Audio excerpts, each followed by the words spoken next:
किसी ने बड़े कमाल की बात कही है कि अगर ऊपर वाले पर भरोसा करना है तो उस छोटे बच्चे की तरह करो जो हवा पर उछाले जाने पर रोता नहीं बल्कि हंसता है। तो हेलो दोस्तों, मैं सोनपरी आज फिर से आपके पास एक छोटी सी प्यारी सी कहानी लेकर आई हूँ। एक बहुत ही गरीब अम्मा थी, उसका कोई भी नहीं था। वह अकेले घर रहती थी, अकेले अपना किसी तरह ज़िंदगी चला रही थी। एक दिन साधु महात्मा उस गांव में जाते हैं। वह बूढ़ी महिलाएं बहुत ही आदर सत्कार के साथ उनका स्वागत करती है, उनको खाना परोसती है, खाने देती है, बहुत ही आदर सत्कार करती है। तो जब साधु महात्मा जाने लगते हैं तब वह बूढ़ी महिला कहती है कि आप तो भगवान के बहुत पास है ना, आप बस एक काम कर दीजिएगा कि भगवान को कहिएगा ना मेरे लिए किसी को भेज दे, अब मैं अकेले रह रह कर ऊब चुकी हूँ। वह साधु महात्मा इतना सुन के अपने थैली में हाथ डालते हैं और छोटा सा नन्हा बाल गोपाल निकालते हैं और उनको थमा देते हैं और कहते हैं, लो अब इसे अपने लल्ला की तरह पालन पोषण करना और इसके लिए ज़िंदगी जीना।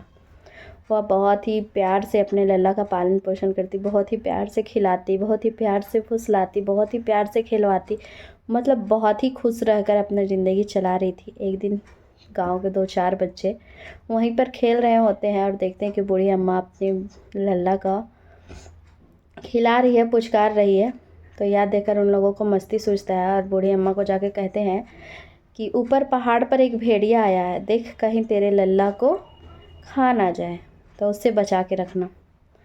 यह सुनकर वह बहुत ही घबरा जाती है और हर दिन सुबह शाम लाठी तैनात कर कर अपने बाहर दरवाजे पर खड़ा रहती है, बिना कुछ खाए पिए, ताकि भेड़िया आ ना जाए और कहीं उसके लल्ला को कुछ हानि ना पहुंचा दे। इसलिए वह हमेशा बिना कुछ खाए पिए कुछ भी नहीं खाती। 5 दिनों तक ऐसा ही चलता रहता है। 5 दिनों तक वह बिना कुछ खाए पिए अपने लल्ला की देखभाल करती रहती है। एक दिन 5 दिनों के बाद भगवान उसकी भक्ति से प्रसन्न होकर आते हैं और कहते हैं कि अब तेरे लल्ले को कुछ नहीं होगा।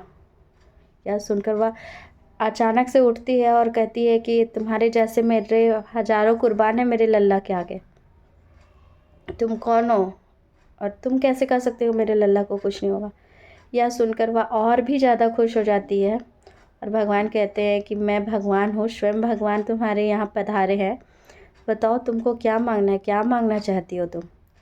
वह कहती है, मैं कुछ भी नहीं मांगना चाहती, मैं यही मांगना चाहती हूँ कि मेरे लल्ला को उस भेड़िए से बचा लेना, उसे कुछ भी नहीं होना चाहिए। यह सुनकर भगवान और भी ज़्यादा खुश हो जाते हैं और कहते हैं कि तुम्हारे मन में अभी भी मेरे लिए ही प्रेम है, मेरे लिए ही भाव है, तो चलो तुमको मैं और तुम्हारे लल्ला को मैं अपने पास ले चलता हूँ। तुम दोनों वहाँ आराम से रहना और वहाँ कोई भेड़िया भी नहीं आएगा। यह कहकर भगवान उन दोनों को अपने साथ ले जाते हैं। और बहुत ही छोटी सी कहानी और बहुत ही अच्छी कहानी यही हमें सिखाती है कि अगर भगवान पर भरोसा करना है तो अटूट विश्वास रखो, ऊपर वाला किसी न किसी रूप में आपकी मदद ज़रूर करेगा। अगर भगवान को आप अपना मानोगे तो ही वो अपना मानेंगे, वरना वह आपको भी अपना नहीं मानेंगे। जब तक आप उनको नहीं अपनाएंगे तब तक वह भी आपको नहीं अपना सकते हैं। अंत में हम यही कहेंगे, ऊपर वाले के आशीर्वाद के साथ, खुद की मेहनत के साथ कर दिखाओ कुछ ऐसा जिसे इतिहास बन जाए। धन्यवाद दोस्तों।